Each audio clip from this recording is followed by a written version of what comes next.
Tonight, step outside and look up at the moon. It looks the same as it always has. The same craters, the same dark plains, the same familiar face it has been showing Earth for as long as there have been eyes to see it. It looks like the most unchanging thing in the sky. A world that finished happening billions of years ago and has been quietly waiting ever since. For a long time, that is exactly what we thought it was. We were wrong. The moon is still moving. Not in its orbit, that is old news. From the inside, its crust is cracking under pressure that has been building for billions of years. It is generating quakes that ring for an hour. And hidden beneath its surface, there are magnetic mysteries that should not exist on a world without a magnetic field. By the end of tonight, the moon you see outside will not look the same. Before we get started, if you love exploring the depths of space as much as we do, take a second to like the video or subscribe. It's a simple action, but it helps this channel reach more curious minds like yours. Now, let's begin. The moon is a world that has been misunderstood, not dramatically, not in its broad outlines, but in a specific and important way. We assumed it was finished, and it is not. By the end of tonight, what sits in your sky will have changed. Not visibly, not in any way that a telescope can show, but in the way that understanding changes things. The quiet grey face overhead will be a world that is still moving, still cracking, still working through a cooling that will not end for a very long time. On the night of December 11, 1972, a geologist named Harrison Schmitt stepped onto the lunar surface in a valley called Taurus Littrow. He was the last scientist ever to reach the moon. After him came Eugene Cernan, the mission commander, who took a few final steps before climbing back into the lunar module. The engine fired, the ascent stage lifted off the grey plain, and the moon has been empty of human presence ever since, but not silent. Before the Apollo crews left, they did something important. They placed seismometers on the lunar surface, 4 of them in total, at different landing sites spread across the near side, operating as a loose network. These instruments were called the Apollo Passive Seismic Experiment, and their job was straightforward. Sit on the surface, listen, and transmit whatever they detected back to Earth. They listened for 8 years. What they recorded was not what most people would expect from a supposedly dead world. The moon, it turned out, was not completely quiet. It shook, not constantly, not dramatically, but measurably and repeatedly. The seismometers logged thousands of events during their operational lifetime. Some were easy to explain. The daily expansion and contraction of the crust as sunlight heated and cooled the surface, a kind of thermal cracking that happens with clockwork regularity as the long lunar day gives way to the long lunar night. Some events were meteoroid impacts, identifiable by their characteristic sharp onset and rapid decay, but others were harder to categorize. The most puzzling were the shallow moonquakes. Unlike the deep moonquakes, which occurred in clusters hundreds of kilometers below the surface and had a relatively predictable rhythm, the shallow ones were unpredictable. They came from near the surface, from within the upper layers of the crust. They were rarer than the deep events, but they were stronger. Some carried estimated magnitudes close to 5. That is not catastrophic by Earth standards, but it is substantial. And on the moon, the shaking from those events behaved in a way that unsettled researchers, even looking back at the data decades later. It did not stop. On Earth, when a quake occurs, seismic waves travel through rock that is warm, layered, fractured in places, partially saturated with water. All of these properties absorb energy. The ground rings out, and within a minute or two, the shaking stops. The crust damps the vibration efficiently. The lunar crust does none of that. It is cold. It is dry. It has been pulverized by billions of years of meteoroid bombardment into a deep layer of loose rock fragments called regolith. But beneath that surface layer, the bedrock is rigid and brittle and extraordinarily efficient at transmitting vibration without absorbing it. When the moon shook, the shaking rang on. One documented shallow moonquake kept the seismometers moving for 40 minutes. Another lasted close to an hour. Think about what that means physically. An hour of continuous ground motion from a single seismic event. On Earth, a quake that lasted an hour would be one of the most catastrophic events in recorded history. On the Moon it happened, and no one was there to feel it, and it was recorded on instruments that were later filed away in archives while the world moved on. The seismometer network was shut down in 1977 to save costs. The data went into storage. 50 years passed. The Moon sat overhead, grey and familiar, its secrets intact. Then researchers went back to those old recordings with tools that did not exist in 1977. Modern algorithms, computational methods for locating seismic sources with much greater precision than was possible at the time of the original measurements, and when they traced the strongest shallow moonquakes back to their origins on the surface, something specific emerged from the data. The epicenters were not random, they clustered, they aligned with features on the lunar surface. Young features. Features that had no business being young on a world that was supposed to have finished all its geology billions of years ago. The seismometers had been recording something real.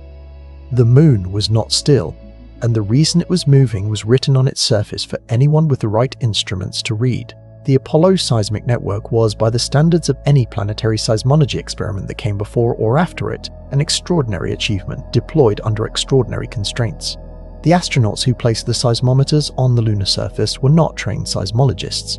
They were test pilots and, in Harrison Schmidt's case, a geologist, working in pressure suits that restricted their movement and with a schedule measured in hours, setting up a delicate scientific instrument capable of detecting vibrations, a fraction of the size of a wavelength of light, in a lunar dust environment that could contaminate equipment on a surface of unknown properties under time pressure, is not a simple task.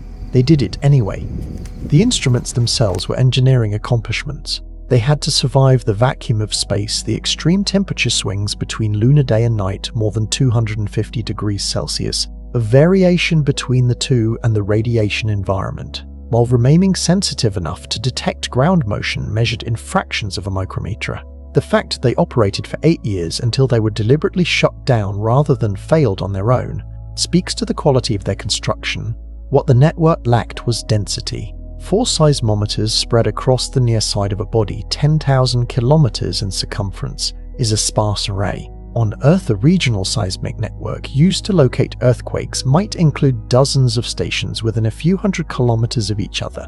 The Apollo network had 4 stations separated by hundreds to thousands of kilometers, arranged not by any ideal geometric plan, but by the historical accident of where 4 Apollo landing missions happened to touch down. Locating a seismic event with 4 widely spaced stations is fundamentally harder than locating it with many closely spaced ones. The uncertainty in epicenter locations using 1970s methods was sometimes hundreds of kilometers. This is why the modern reanalysis matters so much. Better algorithms, more computational power, and improved understanding of how seismic waves propagate through the specific structure of the lunar crust have allowed researchers to shrink the location uncertainty dramatically. Events that were previously known to have occurred somewhere in a broad region can now be tied to specific terrain features with enough confidence to be scientifically meaningful. The Moon did not change. The tools changed, and the tools finally became good enough to read what the Moon was saying in 1975. The shallow moonquakes are also geologically distinctive from the deep moonquakes in a way that speaks directly to their origin. The deep events occurring at hundreds of kilometers depth in predictable rhythms tied to the Moon's orbital period are tidal in nature. The Moon is being squeezed by Earth's gravity as it orbits, and that squeezing periodically triggers events at locations where the deep rock is already under stress. These events are small, caused by tiny tidal flexing in old, cold, deep rock. The shallow events are different. They come from near the surface at depths consistent with the upper crust. They are irregular in timing and stronger in magnitude. Their distribution is not random, but tied to specific surface features. These properties point to faulting, the sudden slip of one block of crust past or over another, driven not by tidal forces but by the accumulated compressional stress of a cooling, contracting interior. Each shallow moonquake is a moment when the built-up strain exceeds the frictional resistance of the fault, and the fault moves. This distinction matters because the 2 types of moonquakes have different implications for human presence. The deep events, though numerous, are generally too small and too deep to pose surface hazards. The shallow events, less frequent but stronger and more superficial, are exactly the type that could affect surface infrastructure. It is the shallow events that the recent South Polar research focused on, and it is the shallow events that drove the revision of risk assessments for the Artemis landing zones. Imagine holding an orange in both hands and slowly, very slowly, squeezing it. The skin of the orange cannot contract as uniformly as the fruit inside. The interior compresses, but the skin has nowhere to go. It wrinkles. It buckles. In some places, one section of skin is pushed up and over the adjacent section, creating a small ridge, a raised lip, a fold that marks where the compression was greatest. This is, in simplified terms, what is happening to the Moon. The Moon formed roughly 4.5 billion years ago in a collision between the young Earth and a Mars-sized object. The impact was so energetic that much of both bodies melted. What eventually coalesced into the Moon was largely molten at first, a glowing ball of rock cooling slowly in the darkness of the early solar system. Over billions of years, it has been releasing that heat, radiating it into space, cooling from the outside in. As rock cools, it contracts. The material takes up less space. This is basic physics, the same property that makes bridges need expansion joints to accommodate temperature changes, the same property that causes a metal lid to loosen when run under hot water. When the Moon's interior cools and contracts even fractionally, the volume it occupies decreases, and the rigid rocky crust around it cannot simply shrink to match. It is a shell around a slightly smaller interior. Something has to give. What gives is the crust. It fractures. One section of the surface is pushed horizontally against another, and the compressed rock has no option but to ride up, to thrust one block of crust up and over the one next to it. The result on the surface is a cliff-like feature called a lobate scarp.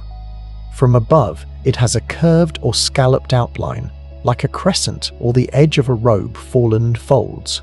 From the side, it is a step in the terrain, one side distinctly higher than the other, the boundary between them, a wall that records exactly where the crust shifted. Hundreds of lobate scarps have been identified on the Moon using images from the Lunar Reconnaissance Orbiter, a spacecraft that has been circling the Moon since 2009, with cameras capable of resolving features just a meter or two across.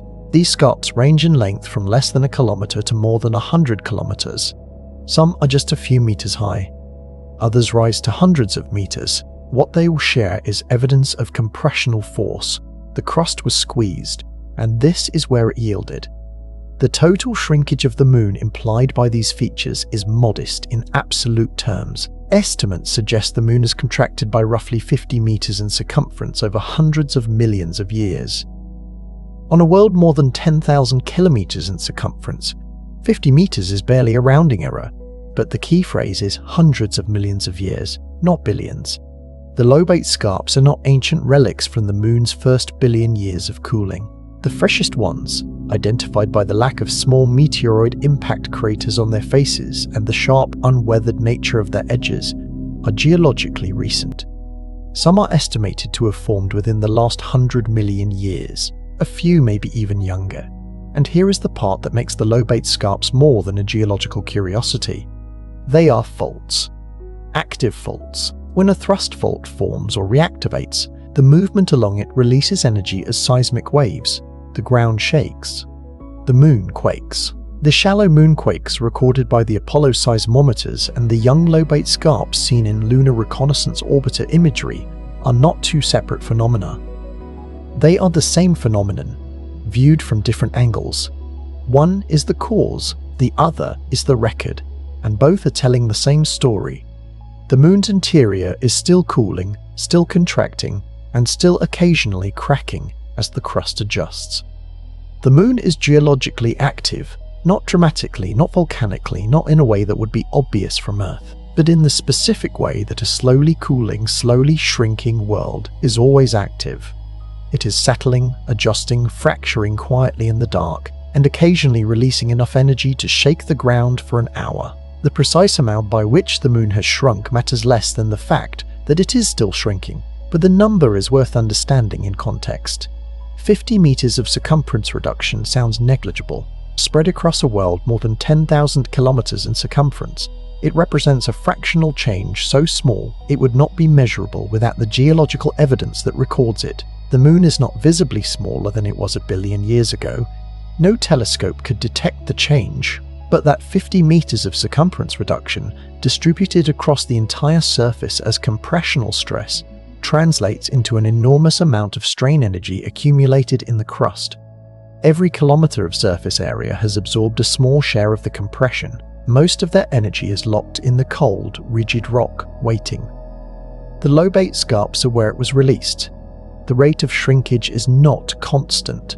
In the Moon's early history, when it was hotter and losing heat more rapidly, contraction was faster. As the interior cooled and the remaining heat became harder to lose, the rate slowed.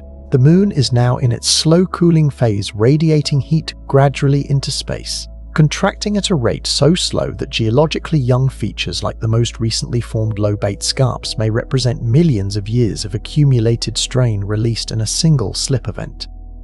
This slow pace matters for the seismic hazard question. If the Moon's current contraction rate is very low, the frequency of fault-generating moonquakes might also be very low.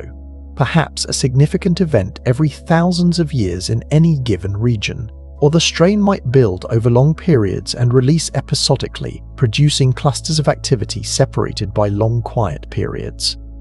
The Apollo seismic data, covering only 8 years, cannot resolve this. A seismic record of decades or centuries is needed to characterize the recurrence interval of the strongest shallow moonquakes. That record does not exist. What exists is 8 years of observation and then a 50-year gap. The geological evidence provides a complementary view.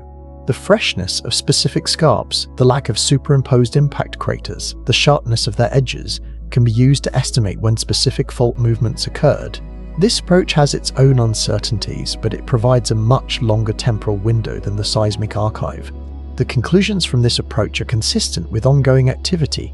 Some scarps are young enough that fault movement could reasonably have occurred within the last few million years, and the process that forms them has no clear end date in sight. The geological age of the lobate scarps provides one of the most compelling arguments for the ongoing nature of the lunar tectonic activity.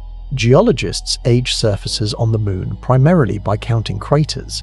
The longer a surface has been exposed to the constant bombardment of small meteoroids, the more craters it accumulates.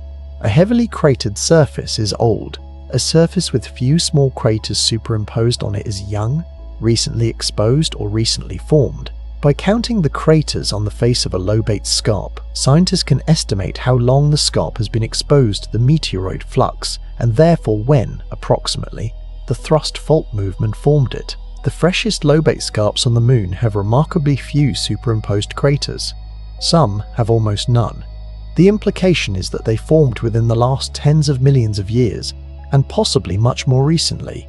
In geological terms, tens of millions of years is not a long time on a body 4.5 billion years old. It is equivalent to the last 0.5% of the Moon's history. The contrast with the surrounding ancient terrain makes the scarp's youth visually striking in high-resolution imagery. The oldest surfaces on the Moon, the heavily cratered highlands, show the accumulated pitting of billions of years of bombardment. The fresh face of a young lobate scarp, viewed at lunar reconnaissance orbiter resolution, is visibly different, clean, sharp, sparsely pitted. It looks new because by lunar standards it largely is. This freshness is a strong indicator that the process forming these scarps is current, not historical. The Moon is not showing us ancient tectonics. It is showing us tectonics that are still happening, on a timescale that, while slow by human standards, is geologically immediate. Among all the lobate scarps identified on the Moon, a particular cluster near the southern pole has drawn concentrated scientific attention. Not because these scarps are the largest or the most photogenic, but because of where they are. They are in the region that NASA has identified as the target zone for its first crewed return to the lunar surface in more than 50 years. The Artemis program, NASA's initiative to return humans to the Moon, has focused on the South Polar region for compelling reasons. The lunar South Pole contains permanently shadowed craters, areas that never receive direct sunlight because of the Moon's geometry, and which are so cold that volatiles delivered over billions of years by comets and meteoroids have accumulated and stayed. Water ice has been confirmed in these craters. It is scientifically valuable as a window into the solar system's ancient chemistry, and practically valuable as a potential resource for future long-term presence on the Moon. But the South Pole is also where the moonquake problem becomes urgent. A study published in early 2024 by researchers at the University of Maryland and the Smithsonian Institution took the Apollo seismic records and applied modern relocation algorithms to the shallow moonquakes. The goal was to determine, with better precision than was possible in the 1970s, exactly where on the Moon those events had originated. The results were specific and uncomfortable. The epicenter of one of the strongest shallow moonquakes ever recorded by the Apollo network, an event estimated at near magnitude 5, was traced to a cluster of young thrust faults in the South Polar region, not vaguely near the poles, in and around the specific candidate landing zones that NASA had been assessing for the crewed Artemis missions. The fault system responsible sits in the Taurus Littrow Valley and the surrounding terrain, and related systems extend toward the South Polar region. The researchers found that the ground shaking from this event would have been strong to moderate across at least 40 kilometers from the epicenter. Strong to moderate ground motion across 40 kilometers of terrain in a region where NASA plans to build infrastructure, establish a habitat, and eventually sustain long-term human presence. This is not a reason to abandon the South Pole as a destination. The seismic activity is not constant, not predictable in timing, and not necessarily frequent enough to make the site uninhabitable, but it changes the nature of the engineering problem dramatically. Buildings designed for the Moon had been planned as relatively simple pressure vessels, primarily concerned with radiation shielding, thermal management, and micrometeorite protection. The discovery that the lunar surface can shake for an hour from a moderate moonquake, with no warning and no current seismic monitoring network to provide it, adds a dimension to lunar habitat design that had been largely set aside. It also raises a more immediate question. The last humans on the Moon had the benefit of ignorance. They did not know the South Polar region was seismically active because the instruments were not sensitive enough, and the analysis was not sophisticated enough to reveal it. The next humans to visit the Moon will know, and knowing, they will need answers that currently do not exist. How frequently do these events occur? How large do they get? How long do they last? And which specific areas carry the highest risk? None of that data exists. The Apollo seismic network stopped transmitting in 1977. Since then, there has been no seismic monitoring on the Moon at all. We have the old archive, the modern reanalysis, and the implication that the South Pole is geologically younger and more active than most of the Moon. What we do not have is continuous current data. We are planning a return to a seismically uncertain world with instruments that are 50 years old and a dataset that ended before most of the people designing the missions were born. The South Pole of the Moon is a place of contradictions. On the crater rims, the sunlight is nearly continuous. Because of the Moon's slight axial tilt, only about 1.5 degrees compared to Earth's 23 some peaks near the poles receive sunlight for more than 3/4 of every lunar day, and a few specific peaks near the South Pole are illuminated for almost the entire year. These so-called peaks of eternal light are among the most strategically valuable terrain features in the inner solar system. They offer near-constant solar power, moderate temperatures compared to the rest of the surface, and proximity to the permanently shadowed craters just below.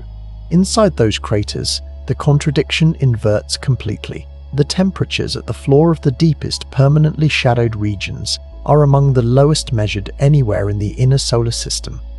Colder than the surface of Pluto in some cases. Water ice that falls into these craters, carried by comets or asteroids or condensed from the vapor released by the solar wind's interaction with the regolith, stays. The thermal energy required to sublimate it does not arrive because the sunlight never arrives. The ice is a frozen record of billions of years of delivery, accumulated and preserved in a refrigerator that has been running since the Moon's early history. The seismic hazard that recent studies have identified sits between these two extremes, in the terrain connecting the sun-drenched crater rims to the frozen crater floors. The thrust faults responsible for the strongest traced shallow moonquakes are in this intermediate zone, on the slopes and plains that form the working environment of any surface mission. A habitat placed on a crater rim for access to sunlight sits on terrain that is above the ice, but in the general region of seismic activity. A mining operation targeting the ice sits in the shadowed interior, isolated from the seismic source but connected to it by the ground beneath. Understanding the exact distribution of seismic risk in this terrain requires detailed mapping that is currently in progress, using lunar reconnaissance orbiter imagery and the growing body of reanalyzed seismic data. It also requires new data that only a surface seismic network can provide. The identification of the seismic hazard near the Artemis landing zones raised a question that mission planners had not previously needed to answer. What level of seismic activity is acceptable for a crewed lunar surface mission? And how would a moonquake affect different types of surface operations? The answer depends significantly on what the crew is doing when the event occurs. An astronaut outside in a pressure suit, standing or moving on the surface, faces a different kind of risk from prolonged shaking than an astronaut inside a habitat. On the surface, the primary concerns are stability, dust disturbance, and the potential for boulder falls or slope failures if the astronaut is near elevated terrain. The weak lunar gravity, roughly 1/6 of Earth's, means that dislodged material moves differently than on Earth, slower in higher arcs, with less kinetic energy per unit mass but over greater distances. A moonquake that dislodged a modest boulder from a crater rim could send that boulder on a long, slow arc across the crater floor. Inside a habitat, the concerns are different and in some ways more serious for long-duration stays. The sustained vibration from a shallow moonquake lasting tens of minutes to an hour would stress every mechanical connection in the structure. The seals where modules are joined, the anchoring of the habitat to the regolith, the mounting of critical systems like life support and communication equipment. The failure mode for space habitats under sustained vibration is not the catastrophic collapse that dominates earthquake engineering on Earth. It is the slow fatigue of connections, the loosening of seals, the failure of small but critical components.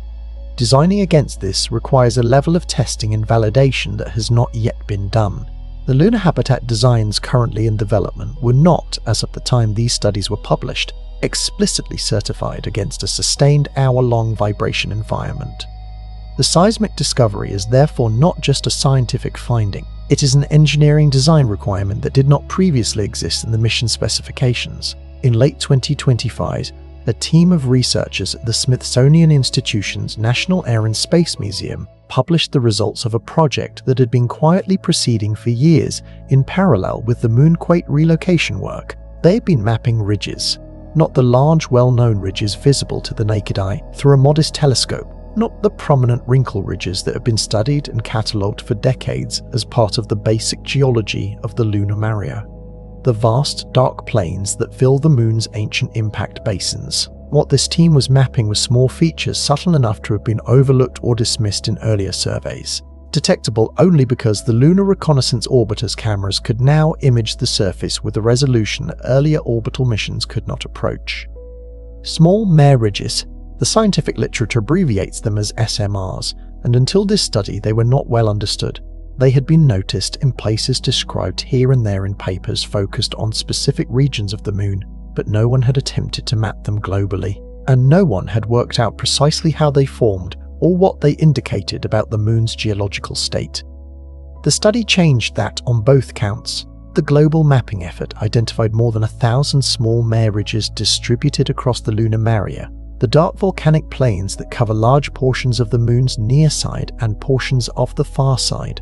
That number alone was significant. More than 1,000 previously unmapped tectonic features spread across the entire surface, invisible in earlier surveys. But the number was less important than what the mapping revealed about their nature. To determine how these ridges formed, the researchers compared them carefully with the better-studied lobate scarps, the cliff-forming thrust faults already linked to the moon's cooling and contraction. The geometric relationship between the two types of features, the way they oriented relative to each other and to the local stress field, and the way their shapes and sizes correlated, told a clear story. Small mare ridges form through the same mechanism as lobate scarps, compressional stress. The same squeezing force that was shrinking the moon and cracking its crust into scarps was also in the thinner and more fluid volcanic material of the maria, producing these gentler, lower-profile ridges. The implications had two parts and both mattered. The first was geological. The small mare ridges are young. The analysis of how many small impact craters had accumulated on their surfaces, combined with the sharpness of their edges and the freshness of their morphology, pointed to formation within geologically recent time, not millions of years recent in the sense of being ancient by human standards.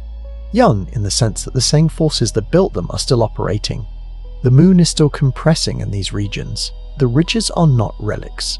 They are the current expression of an ongoing process. The second implication was seismic. The lobate scarps had already been linked to shallow moonquakes. If small mare ridges formed through the same mechanism as lobate scarps, they were likely sources of seismic activity as well. This meant the previous maps of potential moonquake zones on the moon were incomplete. Previously, the analysis had focused on the scarps. The ridges, unrecognized as the same type of structure, had been left off the seismic hazard maps. Adding more than 1,000 new tectonic features to the picture expanded the potential moonquake zone from a few concentrated areas to a distributed network spanning the entire lunar mare surface.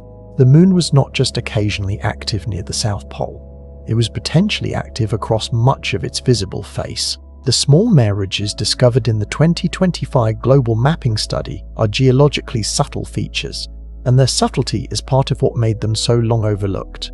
A lobate scarp is relatively easy to identify from orbital imagery. It is a cliff. The lighting conditions on the lunar surface, with shadows cast by the low-angle sunlight at different times of day, make topographic features like cliffs stand out clearly in photographs taken at the right illumination angle. A scarp with a height of even a few tens of meters will cast a shadow long enough to be obvious in appropriate imaging conditions. Hundreds of lobate scarps have been catalogued from orbital imagery going back to the Lunar Orbiter missions of the 1960s, and the Lunar Reconnaissance Orbiter, with its vastly superior resolution, has identified many more. Small mare ridges are different. They are low-relief compressional features. Their heights measured in meters rather than tens or hundreds of meters.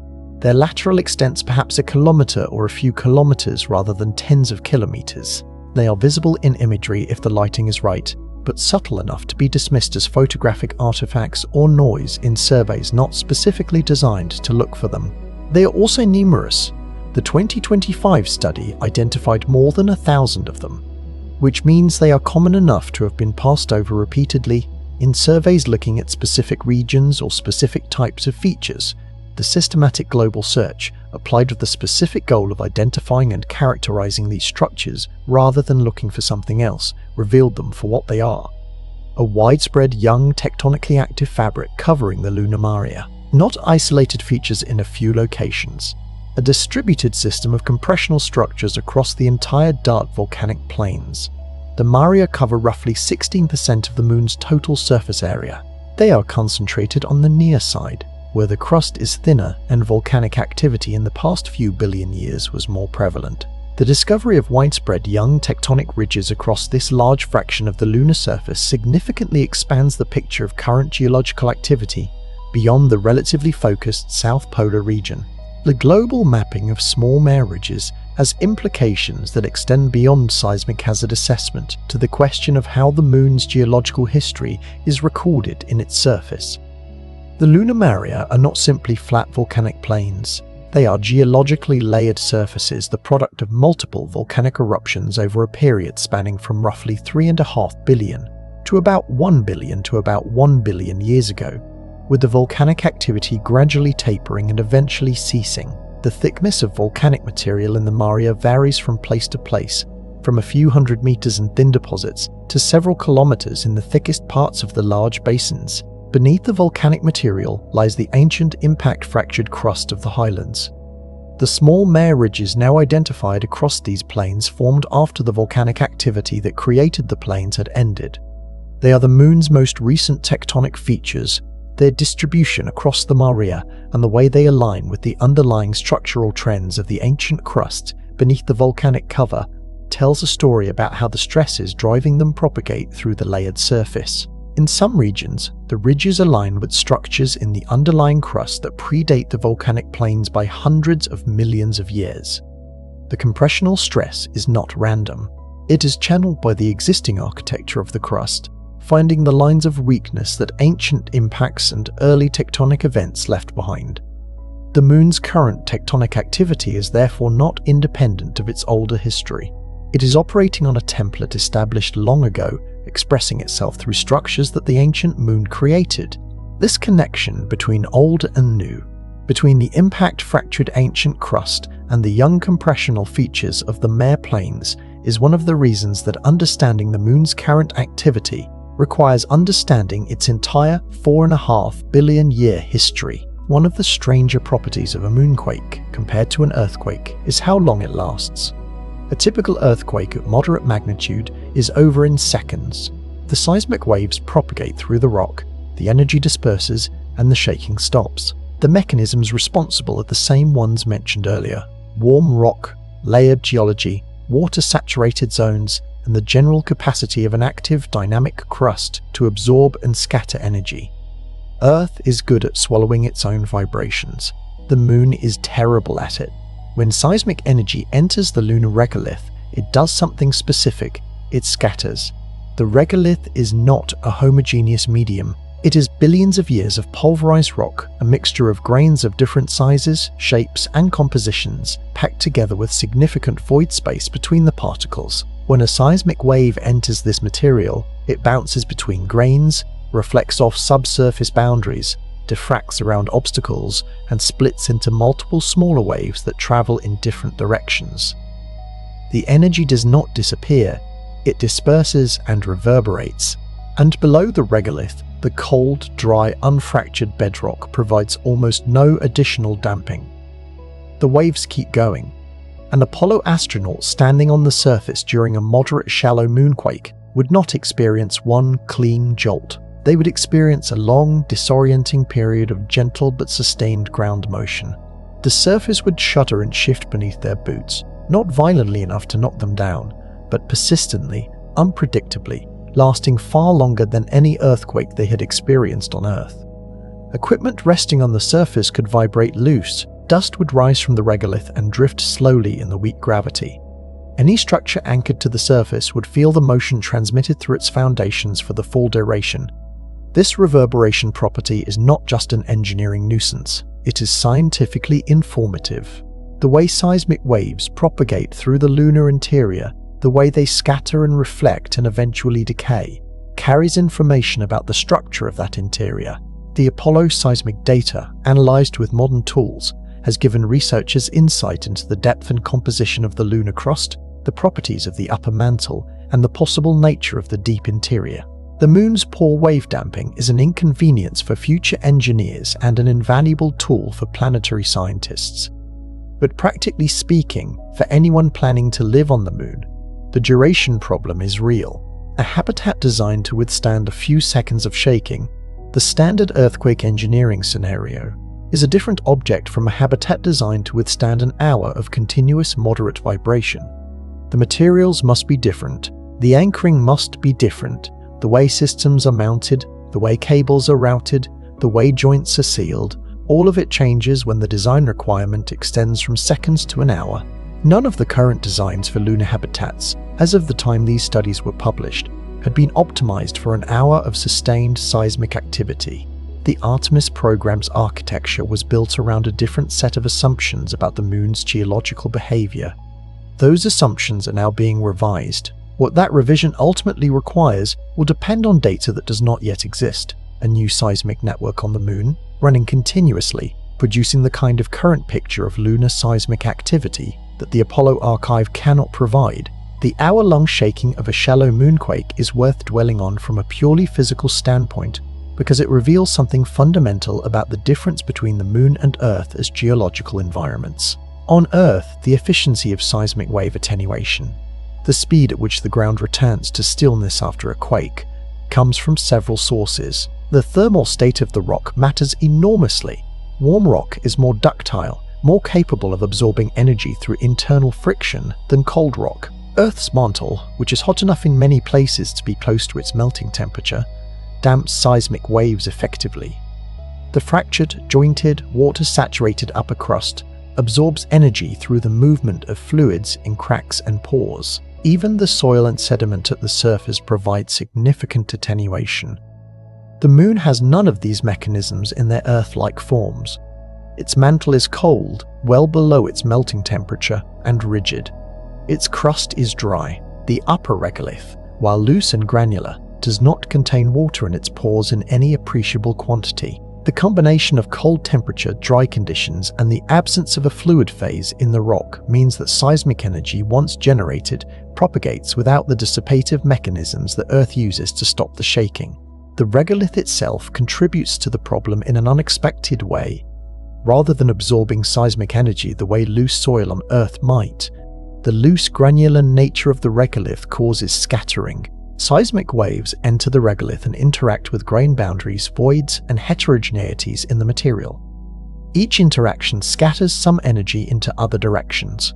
The result is not absorption but diffusion. The seismic energy spreads out over time rather than dying away cleanly. A sharp initial pulse becomes a prolonged, lower amplitude coda that rings on long after the initial signal would have died away on Earth. The practical consequence of this is that a moonquake of moderate magnitude is a more sustained and in some ways more challenging engineering problem than an earthquake of similar magnitude. The shaking is gentler in peak intensity but dramatically longer in duration. Structures that fail under repeated sustained loading rather than peak loading are at particular risk. Connections, seals, and joints that might survive a brief intense shaking could fail under an hour of continuous moderate vibration. The question of whether the moon could ever generate a moonquake large enough to pose a direct threat to a crude habitat is one that current data cannot definitively answer, but it is one that researchers have tried to bound. The strongest shallow moonquakes recorded by the Apollo network reached estimated magnitudes near 5. This is the best observational constraint available, but it is a limited constraint. The Apollo network operated for only 8 years and the South Polar region was not well monitored by that network due to the locations of the 4 stations. A magnitude 5 event is the largest that happened to occur in the observation window. It does not represent the maximum possible magnitude. On Earth, the maximum magnitude of earthquakes in a given tectonic setting is bounded by the size and geometry of the fault system capable of generating them. Longer, larger faults can produce larger earthquakes. The lobate scarps on the moon range in length from less than a kilometer to over 100 kilometers. The longest scarps, if they were to produce a full rupture along their length, could theoretically produce events significantly larger than magnitude 5, perhaps approaching 6 or even larger in unusual circumstances. However, the cold, rigid, ancient character of the lunar crust is a partial mitigant. The frictional properties of cold, dry rock and the geometry of the thrust faults likely limit the efficiency with which strain is converted to seismic energy. Earth's largest earthquakes occur in plate tectonic settings where large warm faults can accumulate and release enormous amounts of energy. The moon's tectonic setting is fundamentally different, slow global contraction producing relatively small cold faults that release strain gradually.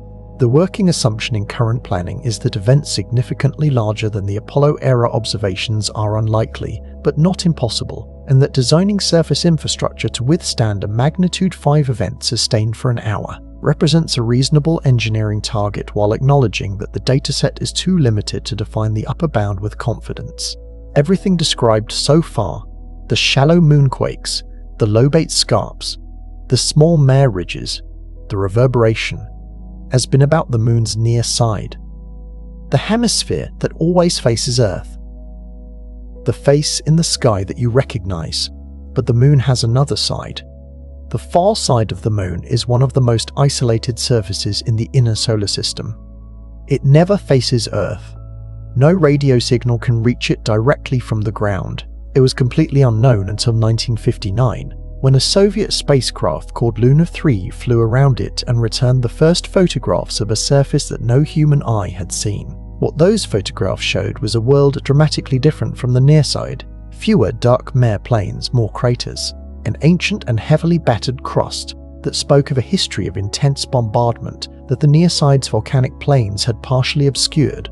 The far side also contains the South Pole Aitken Basin, the largest confirmed impact crater in the solar system, roughly 2,500 kilometers across and up to 8 kilometers deep. It is a scar so enormous that its formation would have sent ejecta across the entire moon and potentially reshaped the planet's internal structure. It is among the oldest features in the solar system, a record of a collision that occurred in the first few 100 million years after the planets formed. Given the far side's ancient, heavily cratered nature, It would be reasonable to assume it was less geologically active than the near side, where volcanic processes had reworked large areas in the relatively recent geological past. Less activity, less recent surface modification, a quieter, older, more inert terrain. That assumption also turns out to be incorrect. In the years leading up to the Small Mare Ridge study, a companion investigation was being conducted specifically on the far side terrain. Researchers using lunar reconnaissance orbiter imagery of the South Pole Aitken Basin and the surrounding far side mare deposits found lobate scarps and tectonic ridges in areas that had not been systematically searched before. The far side was not the static finished world its appearance suggested. It had young compressional features too. The same forces driving contraction on the near side were operating on the far side as well. This matters for a reason beyond pure geological interest. The moon's far side is increasingly a destination. China's Chang'e 4 mission achieved the first soft landing on the far side in 2019, and the Chang'e 6 mission in 2024 returned the first samples from the far side of the moon. Understanding the seismic character of the far side terrain is not an abstract academic question anymore. It is directly relevant to mission planning, to the safety of any hardware placed on the surface, and to the eventual human presence that multiple space agencies are planning in the coming decades. The far side is active. The whole moon is more active than the assumption of 50 years suggested. And the reasons for that activity, the cooling, the contraction, the faulting, will continue for a very long time. The moon still has heat to lose. The process is not near its end. The world in the sky is still working. The far side of the moon has been explored by spacecraft only episodically, and the difficulty of operating there is one reason its geological character has been slower to understand than the near side. The fundamental problem is communication. From anywhere on Earth, the moon's far side is permanently below the horizon. Radio signals travel in straight lines, and a straight line from Earth to the moon's far side passes through the moon itself. This means that any spacecraft operating on the far side cannot communicate directly with Earth. It needs a relay, a satellite in an orbit that allows it to see both the spacecraft on the far side and a receiver on Earth simultaneously. China solved this problem for the Chang'e 4 mission by placing a relay satellite called Keqiao in a halo orbit around the Earth-Moon L2 Lagrange point, a gravitational balance point on the far side of the moon roughly 60,000 kilometers above its surface. From this position, Keqiao can see both the lunar far side and Earth simultaneously, providing the communication link that makes far side surface operations possible. The mission landed in January 2019 in the von Karman crater inside the South Pole Aitken Basin, and the Yutu-2 rover has been operating there since. The geological context of the Chang'e 4 landing site is striking in relation to the topics of this script. Von Karman crater sits inside the South Pole Aitken Basin, the largest impact structure in the solar system. The SPA basin is ancient, formed in the first few 100 million years of solar system history, and its formation excavated deep into the lunar crust, potentially exposing mantle material at the surface. The tectonic ridges identified in the surrounding far side terrain by the recent studies are geologically young in comparison to the SPA basin itself, suggesting that the compressional activity responsible for them postdates the basin's formation by a very long time. What this means is that the compressional tectonics visible in the far side terrain are not a remnant of the SPA impact. They are a more recent phenomenon, driven by the same global cooling and contraction that is producing similar features on the near side.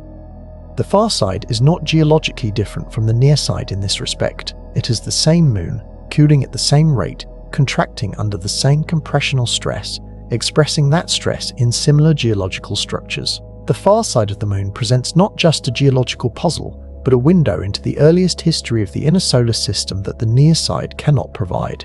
The South Pole Aitken Basin, where Chang'e 4 landed, is the oldest and largest impact structure on the moon. Its age, estimated at roughly 4 billion years, places its formation in the period of heavy bombardment that affected all the inner planets in the first 500 million years of solar system history. The impact that created it was so energetic that it excavated to depths that may have reached the lower crust or even the upper mantle. If this is correct, the material at the basin floor includes some of the deepest lunar material that has ever been accessible to surface study. The Chang 6 mission, which landed in a different crater within the South Pole Aitken Basin in 2024 and returned samples, provided the first direct samples from the far side of the Moon.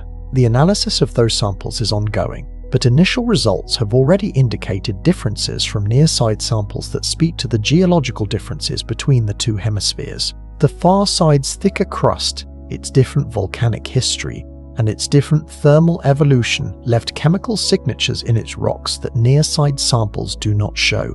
The tectonic ridges now identified in the far side mare deposits add another dimension to this picture. The far side has its own story of volcanism and subsequent tectonic modification, expressing the same global cooling and contraction that the near side shows, but in a geological context that is distinct in important ways. Comparing the tectonic structures on both sides of the Moon will eventually provide a more complete picture of how the Moon's interior has evolved over its history. The far side's geological isolation from Earth-based observation is ending as space agencies from multiple countries plan missions there. The scientific value of the far side comes precisely from its difference, a surface that records the oldest history least modified by the volcanism that reworked the near side, sitting at the bottom of the deepest basin in the solar system. What the tectonic ridges identified in that terrain add to this picture is evidence that even the most ancient-looking parts of the Moon are not entirely finished. They too are expressing the slow global contraction that has been operating since the Moon first formed. The entire Moon is in this process, not just the seismically prominent South Pole. Now set aside the seismically prominent South Pole. Now set aside the seismometers. Set aside the ridges and the scarps and the slowly cooling interior. Move to a different kind of unusual. The Moon has no global magnetic field. This is a well-established fact. Earth has a global magnetic field because its iron core is liquid on the outside and solid on the inside, and the differential rotation between these two regions drives convective currents in the conducting liquid metal. This churning, electrically conducting fluid generates a magnetic field the way any moving charge does. The field extends out from the poles, surrounds the planet in a protective magnetosphere, and deflects the solar wind, the constant stream of charged particles flowing outward from the Sun. The Moon's interior has cooled to the point where this kind of convective dynamo is no longer operating. Whatever magnetic field the Moon once generated, it shut down billions of years ago. Today, the Moon has no magnetosphere. The solar wind hits its surface directly, steadily eroding the regolith, implanting particles and stripping away any lightweight material that might otherwise accumulate. And yet, the Moon has magnetic anomalies, regions of its crust that are more strongly magnetized than their surroundings, not a global field. Not the kind of protective envelope that Earth maintains. Local patches, concentrated in specific areas where the rock retains a stronger magnetic signature than the average lunar surface. Thousands of them have been identified from orbital measurements. Some are associated with specific geological features, particularly the ejecta from large ancient impacts. Others are more enigmatic. The most famous is a swirling bright pattern on the near side called Reiner Gamma. It is not a crater. It is not a mountain range. It is a bright, curved marking on the surface of a dark volcanic plain, visible in any moderate telescope, with no obvious physical structure to account for its appearance. What makes Reiner Gamma bright is the same thing that makes it magnetically anomalous. The solar wind that would normally darken the regolith through a process called space weathering is partially deflected by the local magnetic field. The region under the anomaly is protected. Its surface is less weathered, less darkened. It looks different because it has been treated differently by the solar environment for a very long time. What generated the anomaly in the first place is debated. One leading hypothesis involves ancient large impacts. When a massive object strikes the Moon at high velocity, the plasma generated in the impact can briefly expand and carry magnetic field with it, imprinting that field into the hot, temporarily magnetizable rock as it cools. The Reiner Gamma anomaly may be the remnant of a magnetic field frozen into the crust during such an impact, billions of years ago preserved because the cold, dry lunar rock is extraordinarily good at retaining such signatures once they are set. This explanation accounts for some anomalies well. Others remain more puzzling. The Moon's magnetic history is written in these patches, and reading it requires understanding not just where the anomalies are, but how strong they are. how deep into the crust the magnetization extends, and what exact events produce the specific pattern each anomaly displays. Reiner Gamma is perhaps the strangest looking feature on the Moon that most people have never heard of. It is visible in any moderate telescope pointed at the Moon's near side, a swirling pattern of bright material on the dark surface of Oceanus Procellarum, the vast volcanic plain that covers much of the western near side. Unlike craters which have a recognizable circular form, Reiner Gamma has a completely irregular shape, a central bright area surrounded by curling, streaky bright patterns that extend outward like the arms of a cephalopod or the streaks of paint swirled on a canvas. It is not elevated above the surrounding terrain. It has no obvious topographic expression at all. It is simply brighter. The brightness is real and has a physical cause. The lunar surface darkens over time through a process called space weathering, driven primarily by the solar wind. Energetic particles from the sun impact the surface at high velocity, implanting themselves in the regolith, breaking chemical bonds, creating nanometer-scale iron particles in the glass produced by micrometeorite impacts. This process progressively reddens and darkens the surface over millions of years. Fresh impact ejecta and freshly exposed material are bright because they have not yet been space-weathered. Reiner Gamma is bright, but not because it is fresh, it is old. What keeps it bright, or at least brighter than the surrounding terrain, is that it is partially protected from space weathering by the local magnetic field that is concentrated there. The solar wind, which is the primary agent of space weathering, is partially deflected by the anomaly. The surface beneath the anomaly receives less bombardment than the surrounding terrain and therefore weathers more slowly. Over millions of years, this differential weathering rate produces a visible brightness contrast. This is not just an aesthetic curiosity.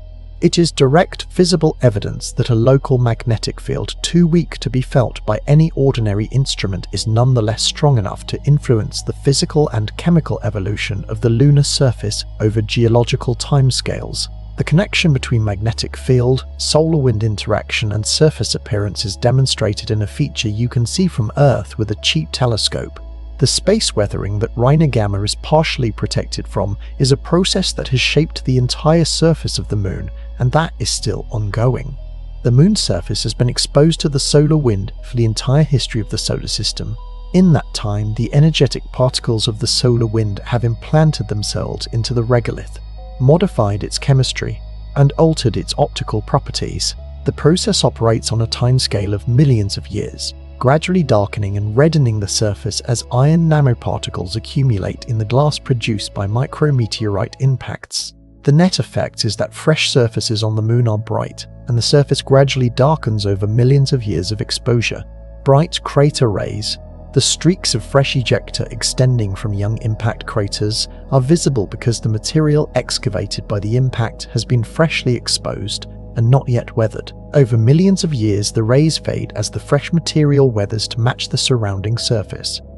At Reiner Gamma, this process is modified. The local magnetic field partially deflects the solar wind, reducing the bombardment rate and slowing the weathering. The surface beneath the anomaly has not accumulated the full several billion years of space weathering that an unprotected surface would show. It is brighter because it has been chemically and physically modified less than the surrounding terrain. The magnitude of this effect tells scientists something about the strength of the field and how long it has been operating. Detailed spectroscopic analysis of the Reiner Gamma region, comparing the degree of weathering inside and outside the anomaly at different distances from its center, can in principle be used to map the field strength history over time. This is one way of using the surface appearance of a magnetic anomaly as a proxy for the history of its associated magnetic field. The south pole of the Moon, already a complex place because of its seismic activity and its permanently shadowed craters, adds another layer of complexity in the form of magnetic anomalies clustered in and around those very shadowed regions. This is not a coincidence, or at least there is a hypothesis that suggests it is not. The permanently shadowed craters near the South Pole are cold traps. Because sunlight never reaches their floors, temperatures there can fall to -180 degrees Celsius or lower, making them among the coldest places in the inner solar system. Volatiles delivered by comets, asteroids, and the solar wind over billions of years accumulate in these craters and stay because there is never enough energy to drive them off. Water ice has been confirmed in multiple permanently shadowed regions at both poles. It is one of the most significant discoveries in recent lunar science. The presence of that ice raises a question that planetary scientists have been thinking about carefully. How has it survived? The solar wind is destructive. It bombards the surface with energetic particles that break chemical bonds, sputter material off the surface, and chemically alter what it touches. A permanently shadowed crater floor protected by nothing but shadow and temperature should still be exposed to the solar wind arriving from other angles. The ice should, over billions of years, be gradually degraded, yet the ice is there apparently in substantial quantities. One part of the answer is simply temperature. Ice at minus 180 degrees Celsius is extremely stable. The volatility of water is negligible at those temperatures. Even without any additional protection, the ice may survive indefinitely in such conditions. But there may be another part of the answer, and it involves the magnetic anomalies. Researchers mapping the South Polar magnetic field using data from orbiting spacecraft found that local magnetic anomalies are present directly above several permanently shadowed craters. Not globally correlated, not a general feature of all shadowed craters, but specifically present over some of the craters that contain the best evidence for ice. The Shoemaker and Sverdrup craters, two of the most studied ice-bearing permanently shadowed regions, both appear to have local magnetic anomalies overhead. The hypothesis is that these local fields, even though they are thousands of times weaker than Earth's global magnetic field, may be sufficient to partially deflect the solar wind. Not to block it entirely, but to create a reduced bombardment zone in the shadowed crater, where the sputtering and chemical alteration that the solar wind normally delivers is slightly less intense, where the ice, already preserved by cold, gets an additional layer of protection from a magnetic umbrella above it. If this is correct, it means the survival of ice at the lunar poles may depend partly on a geological process that happened billions of years ago and left behind magnetic signatures that have been quietly doing protective work ever since. The ancient impacts that created the anomalies were not in any ordinary sense related to ice preservation, but the field they left behind has been interacting with the solar wind for billions of years, and that interaction may have altered the chemical evolution of the polar craters in ways that are only now being recognized. The connections keep multiplying, the cooling interior driving the tectonic activity. The tectonic activity generating the moonquakes near the South Pole, the magnetic anomalies above the South Polar craters, the ice inside those craters. Everything intersects at the place where humanity is planning to return. The question of how much water ice exists at the lunar poles, and in what form, is one of the most actively debated topics in current planetary science. The confirmation of water ice in permanently shadowed regions, achieved definitively with data from NASA's L-CROSS mission in 2009, established that ice is present. The impact of a spent rocket stage into the Cabeus crater near the South Pole ejected material that was analyzed spectroscopically by an accompanying spacecraft, and the signatures of water vapor and ice were unambiguous. Ice is there. The harder questions are how much, in what concentration, in what physical form, and how accessible it is. The concentration appears to vary significantly from place to place within the permanently shadowed regions. Some areas may have ice mixed with the regolith at levels of a few percent by mass. Others may be much richer. A few observations have suggested the possible existence of patches of nearly pure ice just below the surface, though this interpretation remains contested. The data available from orbital measurements has fundamental limitations. The instruments can characterize the surface layer and the upper meter or so of subsurface material, but the depth distribution of the ice, whether it is primarily a surface veneer or a substantial deposit extending many meters down, is not well constrained. The physical form of the ice matters enormously for any attempt to use it as a resource. Ice mixed at low concentration into loose regolith at very low temperatures is a very different extraction challenge from ice as a thick, concentrated deposit. In the first case, you are in effect mining frozen dirt and extracting water from it. In the second, you might be accessing something more like a glacier. The energy required, the equipment needed, and the throughput achievable are all very different. The possible role of magnetic anomalies in preserving the ice, by partially shielding it from solar wind bombardment has implications for this question. If the anomalies have maintained reduced bombardment zones above specific craters for billions of years, those craters might contain better preserved, less chemically altered ice than craters without anomalies. The ice quality, not just the quantity, might correlate with the magnetic field. The relationship between magnetic anomalies and ice at the South Pole is, at present, a hypothesis rather than a confirmed mechanism. It is worth being clear about the distinction. The evidence supporting the hypothesis is correlational. Some permanently shadowed craters near the South Pole that contain good evidence for ice deposits appear to overlie or sit adjacent to local magnetic anomalies. The mechanism proposed, partial deflection of the solar wind by the local field, is physically plausible and quantitatively consistent with the field strengths measured from orbit. What is lacking is direct, quantitative confirmation that the ice in magnetically anomalous craters is better preserved than the ice in comparable craters without anomalies. Such comparison would require detailed characterization of the ice content, composition, and depth distribution in multiple permanently shadowed craters, with and without overlying magnetic anomalies, under comparable thermal and illumination conditions. This kind of comparative study has not yet been possible with the data available from current orbital missions. It may become possible with future missions. A rover operating in the South Polar region equipped to measure ice content and quality at multiple sites, while a companion orbital mission maps the magnetic field at high resolution simultaneously, could in principle provide the data needed to test the hypothesis directly. Such a combined surface and orbital campaign is not currently planned as a dedicated mission, though both elements exist in various forms within the broader Artemis program architecture. The importance of the hypothesis, even before it is confirmed, is that it raises the possibility that the distribution of accessible, well-preserved ice at the lunar poles is not simply a function of temperature and illumination geometry. It may also depend on the ancient geological history that produced the magnetic anomalies. Understanding where the best ice is may require understanding what impacts happened billions of years ago and where the resulting anomalies landed. The puzzle of the magnetic anomalies on a feel-free moon opens a deeper question. If the moon has no dynamo, no convecting iron core generating a global field, what explains the magnetization locked into its crust? The moon's rocks must have been magnetized by something.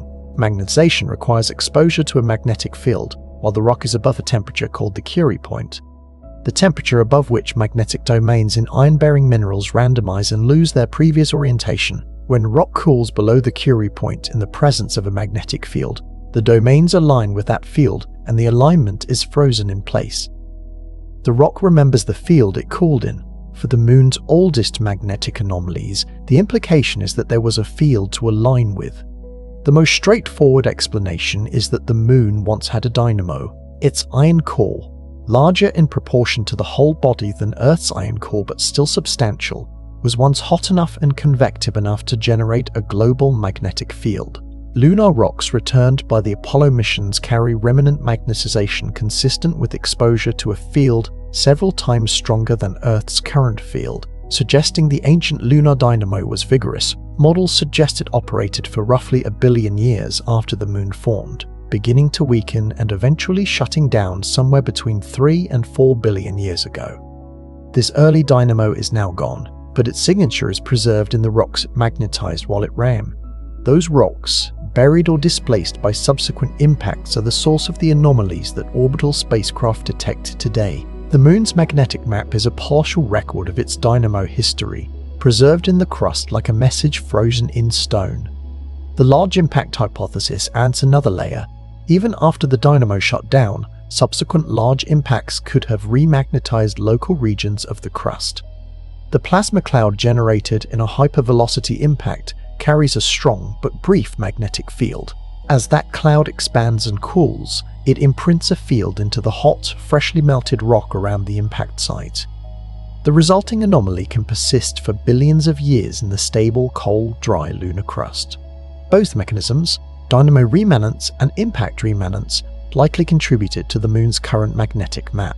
Separating their contributions requires precise dating of the anomalies, detailed mapping of their spatial relationship to specific impact basins, and careful modelling of how each mechanism would have operated under the conditions of the early moon. The scientific work is ongoing.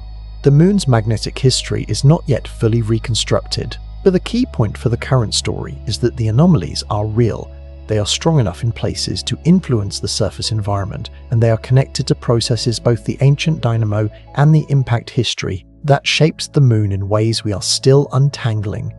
The moon is not just a rock covered in craters. It is a geological archive of the first billion years of the inner solar system, written in magnetism, preserved in ice, and still occasionally announcing its ongoing activity with a quake that rings for an hour in the dark.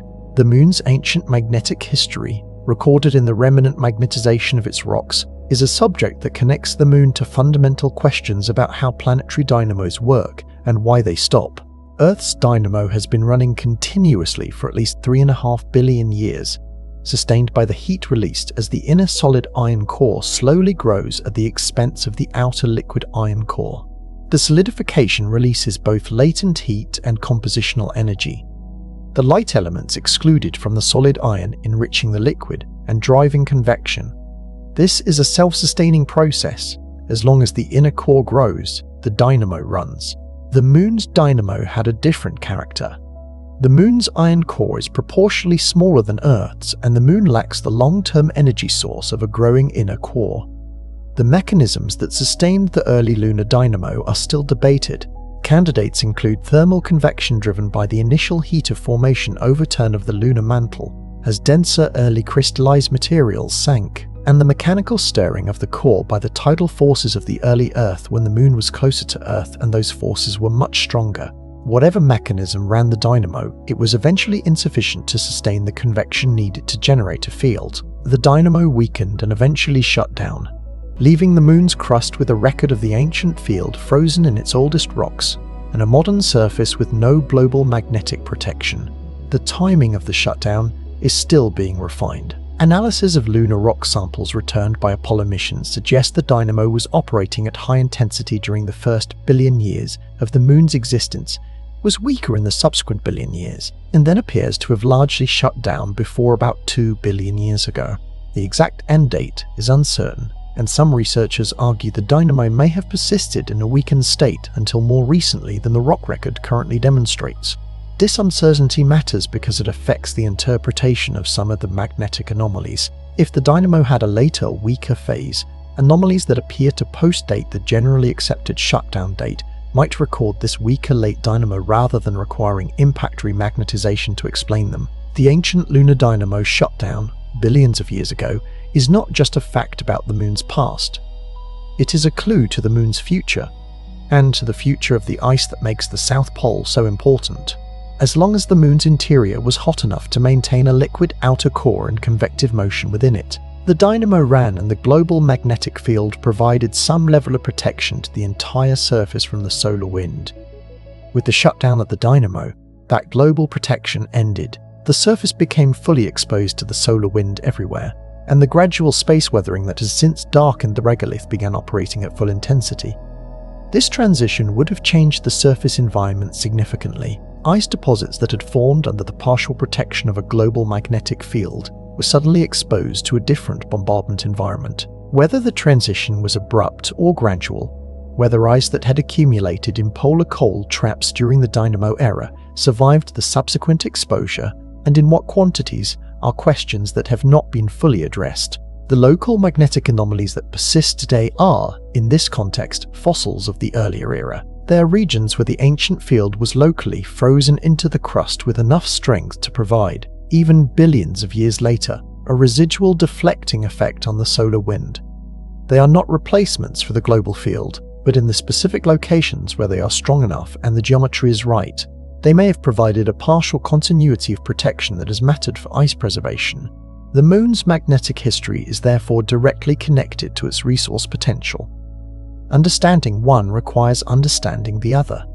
The solar wind's bombardment of the moon is not a uniform assault. It varies in intensity with the sun's activity cycle, with the orientation of the interplanetary magnetic field, and with the moon's position in its orbit relative to Earth. When the moon passes through Earth's magnetotail, the extended magnetic structure that Earth's field forms on the night side, It is briefly shielded from the solar wind. This monthly shielding is temporary and incomplete, but it represents the only global-scale protection the Moon currently receives. Against this background of variable but relentless bombardment, the local magnetic anomalies at the South Pole represent fixed, steady protection in specific locations. Their influence does not vary with the solar cycle. They are always there, always deflecting, always reducing the bombardment in the specific places above the specific craters they overlie. If their effect on ice preservation is real, it is cumulative over billions of years of this steady protection. When the Apollo astronauts walked on the Moon, they were doing something genuinely unprecedented. They were exploring an alien world in real time, making observations and collecting samples that would take decades to fully analyze. They knew the Moon was old. They knew its craters spoke of an ancient period of intense bombardment. They knew it had volcanic plains formed by ancient lava flows. They had a working model of the Moon's history that was, for 1969, remarkably sophisticated. What they could not have known was what the instruments they left behind would eventually reveal. They had the seismometers, but the analysis tools of the 1970s could not extract from those records everything that modern algorithms can now see. They knew moonquakes happened. They did not know which specific geological features were generating the strongest ones. They knew the South Pole existed but had no reason to focus scientific attention there. The permanently shadowed polar craters were not yet understood as cold traps for volatiles.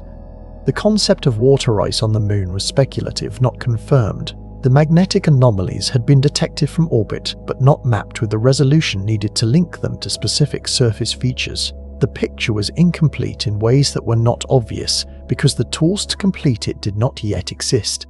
This is one of the more instructive aspects of the current lunar science moment. The discoveries being made now are not being made with new missions by and large. They are being made by taking old data and analyzing it with new tools, or by using the remarkably capable instruments of the Lunar Reconnaissance Orbiter to look more carefully at a surface that has been photographed from orbit for 60 years. The fundamental investment in the Apollo missions and in the orbital missions that followed was made long ago. The scientific return from that investment is still accumulating. The reanalysis of the Apollo seismic data for moonquake locations is the clearest example. The data existed. The recordings were preserved. What changed was the ability to extract spatial information from those recordings with enough precision to pin the events to specific geological structures. The result is knowledge that would have directly influenced mission planning if it had been available in 2010 or 2015, when the South Pole was first being seriously evaluated as an Artemis target. This is not a criticism. Science proceeds as instruments and methods allow, and the Apollo missions were extraordinary achievements that left a legacy still being exploited. The point is simply that the Moon is not a finished subject. The archive of existing data still contains things we have not fully extracted, and every new instrument sent to the Moon, every improved orbital camera, every seismometer placed on the surface will add to a picture that is already proving richer and more complex than the dead world of simplified understanding. The Apollo astronauts left equipment on a world they thought was largely quiet. That equipment recorded things that would take 50 years to fully understand. The Apollo program's seismic legacy extends beyond the shallow moonquake question into deep structural information about the Moon's interior that is still being extracted and refined. Deep moonquakes occurring at depths of 700 to 1200 kilometers are among the strangest seismic phenomena recorded on the Moon. Unlike the shallow moonquakes, which are irregular and unpredictable, the deep moonquakes occur in clusters at specific source regions, and they repeat periodically. Many source regions produce events with a period of approximately 27 days, the orbital period of the Moon around Earth. This periodicity is a strong hint about the mechanism. Tidal forces. As the Moon orbits Earth, Earth's gravitational influence distorts the Moon's shape slightly, and the varying magnitude of this distortion over the orbital period causes periodic stress changes in the deep interior. These stress changes trigger the deep moonquakes in a predictable, if not perfectly regular way. The deep moonquakes are in effect the Moon's tidal flexing made audible as seismic events. The seismic waves from deep moonquakes, traveling through the Moon's interior, carry information about the structure they pass through. Analysis of these waves, combined with the waves from shallow moonquakes and meteoroid impacts, has been used to construct models of the moon's internal structure. The current best picture includes a crust roughly 30 to 40 kilometers thick, a rocky mantle extending to roughly 1,000 kilometers depth, and an iron-rich core with a possible solid inner core surrounded by a liquid outer core. The uncertainty in this model, however, is substantial. The Apollo seismic network's limited size and short operational period left many questions unresolved. The core size and state, the precise thickness of the crust in different regions, the seismic velocities and their implications for temperature and composition at depth, all carry significant error bars. A new lunar seismic network, with modern sensors and longer operational lifetime, would transform the understanding of the moon's deep interior in the same way that decades of seismic data have transformed the understanding of Earth's. This is not an abstract goal. The interior structure of the moon constrains its thermal history, which determines the contraction rate, which determines the frequency of future moonquakes. Understanding the interior is directly connected to understanding the seismic hazard. One of the most practically significant implications of the recent lunar geological discoveries is the question of where, specifically to site a lunar habitat. The conventional criteria for habitat siting at the South Pole have centered on access to sunlight for power, proximity to ice for resources, slope stability for structural foundations, and communication geometry for Earth contact. The seismic discoveries add a new criterion: proximity to and orientation relative to known active fault systems. The candidate landing zones identified by NASA for the Artemis missions were assessed against the conventional criteria before the full picture of South Polar seismicity became clear. Some of these zones have now been identified as sitting within or close to areas where moonquake epicenters have been traced. The assessment of which zones are preferable on seismic grounds requires detailed analysis that is currently in progress. The challenge is that the ideal site for nearly every other criterion, the crater rims with maximum sunlight and proximity to ice deposits, may also be the most seismically complex terrain. The young thrust faults that generate shallow moonquakes are concentrated in the South Polar region precisely because the South Polar terrain is more geologically complex than much of the rest of the surface. The same geological history that created the cold traps that preserve the ice also created the compressional terrain features that are generating the moonquakes. This is not an insurmountable conflict. It is an engineering and planning challenge that requires understanding the seismic character of the candidate sites in enough detail to design for the actual environment. The information needed to make those decisions is now being gathered, driven by the studies that have revealed the extent of South Polar seismicity. The lesson is that the most geologically interesting places, the places where the science is richest and the resources are most promising, are also often the places where the geological hazards are most significant. This is as true on the moon as it is on Earth. The Artemis program represents the most ambitious attempt to understand and use the moon since the Apollo era ended. Where Apollo was driven primarily by geopolitical competition, Artemis is oriented towards something more durable, a sustained human presence in the lunar environment. The South Pole, with its confirmed water ice and its months-long periods of sunlight on the crater rims, is the target precisely because it offers resources, not just scientific samples. But the scientific picture of the South Pole that has emerged in recent years complicates the engineering calculus in ways that are now being explicitly discussed in the planning community. The moonquake hazard is the most immediate concern. The identification of young thrust faults in the South Polar region and the tracing of one of the strongest Apollo-era shallow moonquakes to that same region means that any surface infrastructure in the area needs to be designed with seismic resilience in mind. The specific parameters for that design, how strong the shaking, how long it lasts, how frequent the events are, require data that does not currently exist. The magnetic anomalies add a different kind of complexity. If the anomalies at specific South Polar craters are indeed partially protecting the ice within them from solar wind erosion, understanding the precise relationship between the field strength, the particle flux reduction, and the ice preservation rate matters for predicting how stable the ice deposits are over human timescales of use. Extracting water from permanently shadowed craters while also understanding and preserving their scientific value as records of solar system history requires a level of detailed characterization that current data does not support. The fine structure of the regolith in the South Polar region is itself a potential engineering problem. Boulder falls and landslides triggered by moonquakes have been identified near the Apollo 17 landing site and in other areas. The Taurus Littrow Valley, where Harrison Schmitt and Eugene Cernan worked in 1972, shows evidence of seismically triggered slope failures. Understanding where and how often such events occur matters enormously for anyone planning to live near a crater rim at the South Pole, precisely the environment that offers both sunlight access and ice proximity.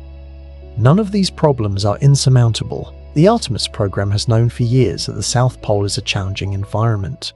The specific geological hazards identified by the recent wave of studies give engineers and mission planners more specific information to work with, which is better than less information even if the information is challenging. The answer to moonquakes is not to go elsewhere. It is to design for the actual environment rather than the assumed one.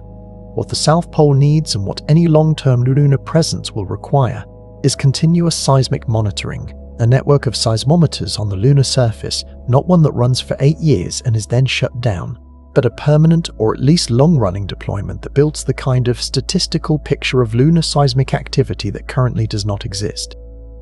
The Apollo archive gives us a glimpse. What is needed is a sustained view. The scientific case for a return to the moon has been built on many arguments over the years, but the geological discoveries of recent years have added a dimension that was not prominent in earlier discussions. The moon as an active system that requires continuous monitoring, not just periodic visits.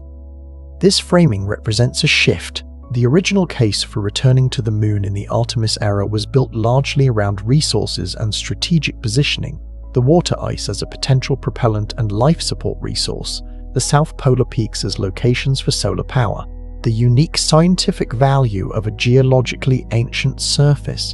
All of these are still valid, but they are arguments for going to the moon to use it and study its past. The recent seismic and geological discoveries add arguments for going to the moon to study its present, a world that is still contracting, still occasionally generating strong shallow moonquakes, still expressing tectonic activity across its entire mere surface, is a world with ongoing geological processes that require continuous observation to understand. The kind of understanding needed for both scientific purposes and safety purposes. The recurrence interval of significant moonquakes. The current rate of fault formation, the relationship between the observed tectonic features and ongoing seismicity, cannot be derived from periodic visits or from the existing archive. It requires a network of instruments running continuously over years and decades. This is exactly the kind of infrastructure investment that a sustained human presence on the moon would naturally create. Seismometers are robust instruments that can operate for years with minimal maintenance. A network of them, in place during the first phase of Artemis surface operations and monitored remotely between crewed visits, would build the seismic record that currently does not exist. By the time a permanent or semi-permanent habitat is established, that record would provide the understanding needed to design the habitat for the actual seismic environment, rather than the assumed one. The moon is asking to be understood. The discoveries of recent years are in effect a scientific briefing for the missions that are being planned. Here is what you will find when you get there. Here is what you need to know. And here is what you will need to measure once you arrive. The case for a permanent seismic network on the moon has been made by planetary scientists for decades, but it has gained new urgency from the recent discoveries. The argument has always been partly scientific. A seismic network is the most direct way to understand the moon's deep interior, to measure the thickness and properties of the crust and mantle, and to characterize the moon's current geological activity. These are genuine scientific goals with value independent of any human presence consideration. But the recent seismic hazard work adds a safety and operational rationale that was previously harder to articulate. The Apollo archive, limited as it is, has already shown that significant shallow moonquakes occur in the South Polar region. The discovery of over 1,000 new potential moonquake sources across the lunar maria has dramatically expanded the area of concern. Without a seismic network to determine how often these sources produce events, how large those events typically are, and how the seismic characteristics of the surface vary from place to place, the safety case for any surface habitat is built on incomplete information. A seismic network is also one of the more achievable pieces of scientific infrastructure for an early Artemis surface presence. Modern seismometers are compact, robust, and low power. The technology for long-lived battery or RTG-powered surface sensors has been developed and proven on Mars, where the InSight mission operated a seismometer for 4 years on the Martian surface. Adapting similar technology for the Moon, which presents a different but manageable set of environmental challenges, is feasible. The political and budgetary question of prioritizing a seismic network within the crowded agenda of early lunar surface missions is a separate matter. But the scientific and safety case is now clearer than it has ever been. The unusual things happening on the Moon are not only unusual in the sense of being unexpected, they are unusual in what they imply about planets and moons more generally. The Moon is small, roughly 1/4 the diameter of Earth, with about 1/80th the mass. By any intuitive reasoning about planetary geology, the Moon should have finished cooling and settling long before now. It does not have the radioactive element inventory that keeps Earth's interior warm. It does not have the mass that allows gas giants and large rocky planets to retain internal heat on long timescales. It is cold, it is small, and it should be geologically inactive. The evidence that it is not, that it is still contracting, still generating moonquakes, still expressing active geology in the form of young tectonic features, has implications beyond the Moon itself. It suggests that the threshold between geologically active and geologically inert for rocky bodies is not where simple thermal models place it. Small bodies can retain geological activity longer than expected, particularly in the specific mode of global contraction driven by slow interior cooling. Mercury provides a parallel. Mercury is roughly the same size as the Moon, similarly lacking in the volatile elements and radioactive heating that sustains Earth's interior activity. But Mercury also shows extensive lobate scarp systems indicative of global contraction, and its scarps appear to be even younger than the Moon's, with some possibly formed within the last few tens of millions of years. The Messenger spacecraft, which orbited Mercury from 2011 to 2015, found evidence of very recent compressional tectonics on a world that, by simple thermal models, should have been geologically finished long ago. This convergence between the Moon and Mercury, two small rocky bodies showing similar compressional tectonics well into what should be their geological old age, suggests that this mode of activity, quiet, slow contraction-driven faulting, may be more widespread and more durable than previously thought. It may operate on small moons and dwarf planets across the solar system in ways that current data is not sensitive enough to detect. The Moon, as the only small rocky body with a long-term in-situ seismic dataset, is therefore uniquely valuable. Its seismic archive, supplemented by future monitoring, represents the clearest window into this mode of geological activity. Understanding the Moon's tectonic behavior fully means understanding something that likely applies in different degrees to dozens of other bodies in the solar system that we will never be able to deploy seismometers on. Mercury's comparison to the Moon in terms of tectonic activity illuminates something important about how planetary science learns to revise its assumptions. For decades after the Mariner 10 flyby of Mercury in 1974, Mercury was understood as broadly similar to the Moon, a heavily cratered, geologically ancient surface, largely inactive since its first billion years of evolution. The surface showed ancient impact basins and volcanic plains, similar to the Moon's Maria, and the abundant large craters spoke of a heavy bombardment era long past.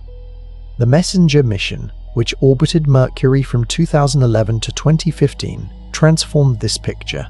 Messenger's global imaging campaign revealed lobate scarps distributed across the entire planet in numbers and sizes that implied a global contraction significantly larger than the Moon's, amounting to several kilometers of radius reduction rather than the Moon's tens of meters. More strikingly, the geological freshness of many of these scarps suggested that the compressional tectonics had been operating very recently in geological terms, perhaps within the last tens of millions of years. The planetary scientists analyzing the Messenger data concluded that Mercury was not geologically dead. It was still contracting, still generating surface fracturing compressional stress, still morphologically active. The parallel with the Moon is not accidental. Both are rocky bodies with iron cores that have been cooling since their formation. Both are too small to retain the internal heat that sustains dramatic geological activity over long periods. But both have apparently maintained low-level compressional tectonic activity far longer than simple thermal models would predict. One possible explanation involves the composition of the interior. Rocky planets and moons with iron-rich cores release heat during the solidification and growth of those cores, supplementing the primordial heat. The rate of this heat release depends on the composition of the core, particularly the concentration of light elements like sulfur that lower the melting point and affect the solidification history. Mercury's core being much larger relative to its total mass than Earth's or the Moon's may release solidification heat over a very long time scale, sustaining some level of thermal contraction and tectonic activity long past the point where simpler models would predict cooling to effective inactivity. Whether this explanation fully accounts for the observed activity on both worlds is still being worked out. The Moon and Mercury are, in this sense, natural experiments, two bodies of similar size and broadly similar composition, showing similar tectonic behavior, providing tests for models of how small rocky bodies evolve over geological time. The Moon, despite being the most studied body beyond Earth, has one structural characteristic that makes it persistently difficult to understand completely. It is tidally locked to Earth. The tidal locking means we always see the same face. The near side has been studied from Earth since the first astronomers turned instruments toward it. The far side was completely unknown until spacecraft explored it. But even the near side presents difficulties. The near side is the face the Moon shows to Earth, but it is not representative of the whole Moon.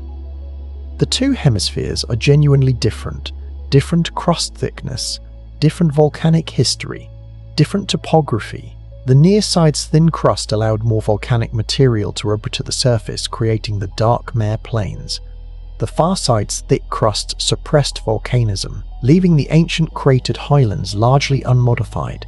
This hemispheric asymmetry is itself a geological puzzle. The most widely accepted explanation involves the giant impact that formed the Moon and how the subsequent cooling and crystallization of the global magma ocean was influenced by the thermal gradient between the near side, which faced the hot young Earth and cooled more slowly, and the far side, which faced cold space and cooled faster. This asymmetric cooling set up differences in crustal thickness that have persisted for 4.5 billion years. The small mare ridges identified in the recent study were found across both hemispheres, suggesting that the compressional tectonics driving them operates globally rather than being confined to regions with any particular crustal thickness or volcanic history. This is consistent with the driving mechanism being global cooling, which affects the entire Moon equally, rather than any process that would be sensitive to the near side, far side asymmetry.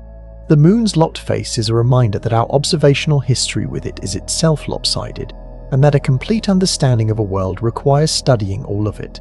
Go back to the beginning, step outside on a clear night, look up at the Moon.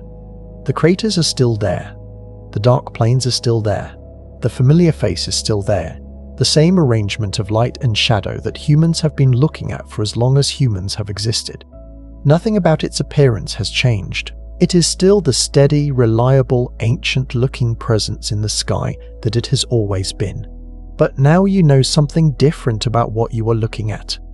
That surface is under compression. Right now, somewhere on the Moon, the interior is fractionally cooler than it was 100 years ago. A tiny increment of heat lost to the cold of space. A tiny fraction of further contraction distributed across the surface. Somewhere on that surface, a fault that has not moved in decades or centuries is under slightly more stress than it was.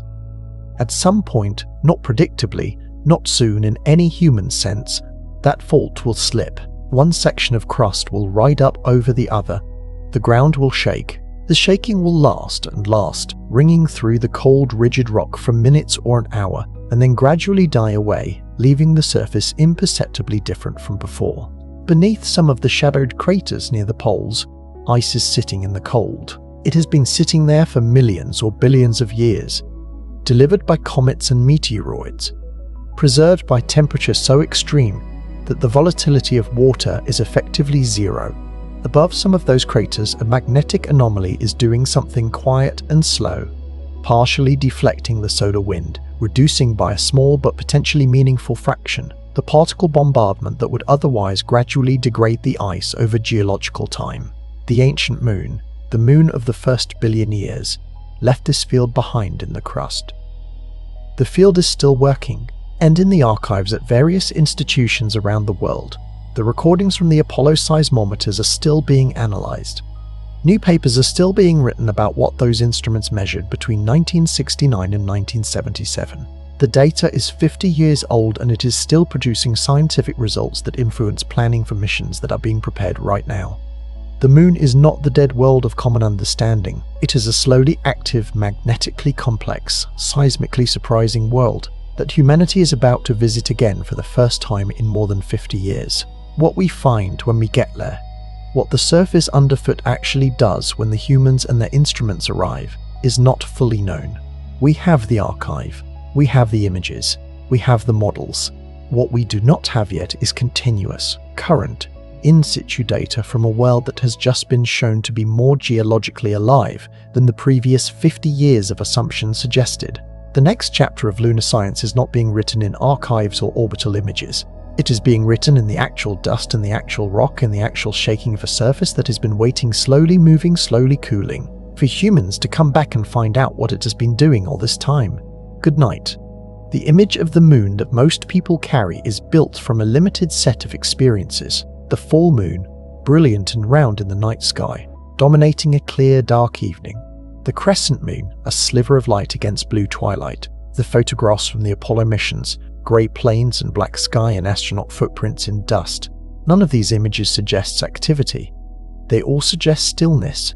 Part of this is scale. The moonquakes are real, but they are not large by any standard relevant to daily human experience. The tectonic ridges are real, but they are meters or tens of meters high and kilometers long, invisible at the scale of any photograph taken from Earth. The magnetic anomalies are real, but they produce no light, no visible change in the moon's appearance, nothing that can be seen. The ice in the permanently shadowed craters is real, but the craters are too small and too dark to observe from Earth with any ordinary means. The moon's activity, in other words, is exactly the kind of activity that would be invisible to the limited sensory apparatus that humans bring to observing it. Too small, too slow, and at the wrong wavelengths. The seismometers revealed one layer of it. The Lunar Reconnaissance Orbiter revealed another. The magnetic field mapping revealed a third. Each required instruments specifically designed to detect the specific phenomenon. This is not unusual in planetary science. The activity of worlds often hides in scales and wavelengths that require dedicated instrumentation to access. What is perhaps unusual is that the moon, of all worlds, should still be holding surprises after 60 years of intensive study. It is the most studied world beyond Earth.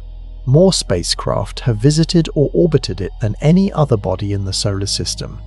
More surface samples have been collected and analysed. More direct measurements have been made. And yet the combination of reanalyzed old data and new orbital imaging has revealed within the last few years a picture of the moon that is meaningfully different from the one held before. Not different in its broad outlines. Still old, still heavily cratered, still the product of processes that peaked billions of years ago, but different in a specific and important dimension. Still active in a quiet, slow, geologically meaningful way, in places directly relevant to where humans are planning to go. The moon is more interesting than it looked. That is, in the end, the simplest statement of what has been discovered.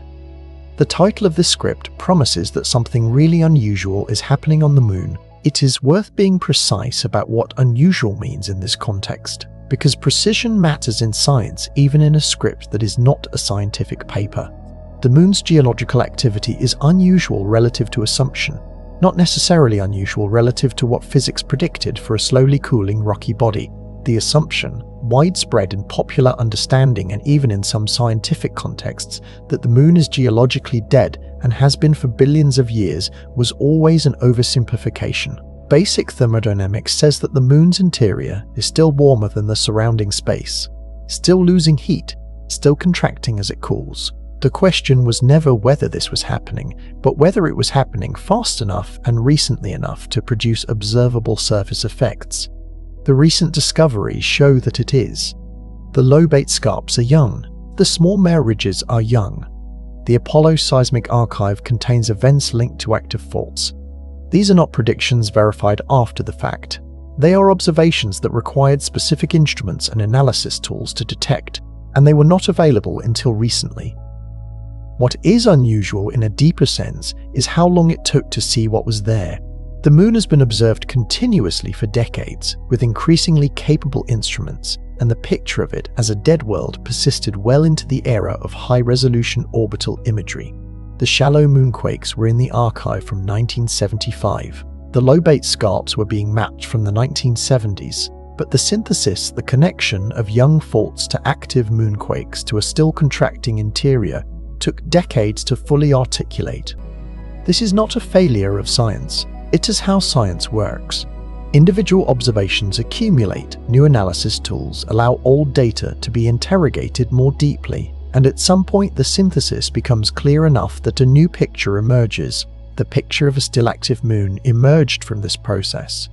It is a real discovery about a real world, and it matters for everything we are planning to do there.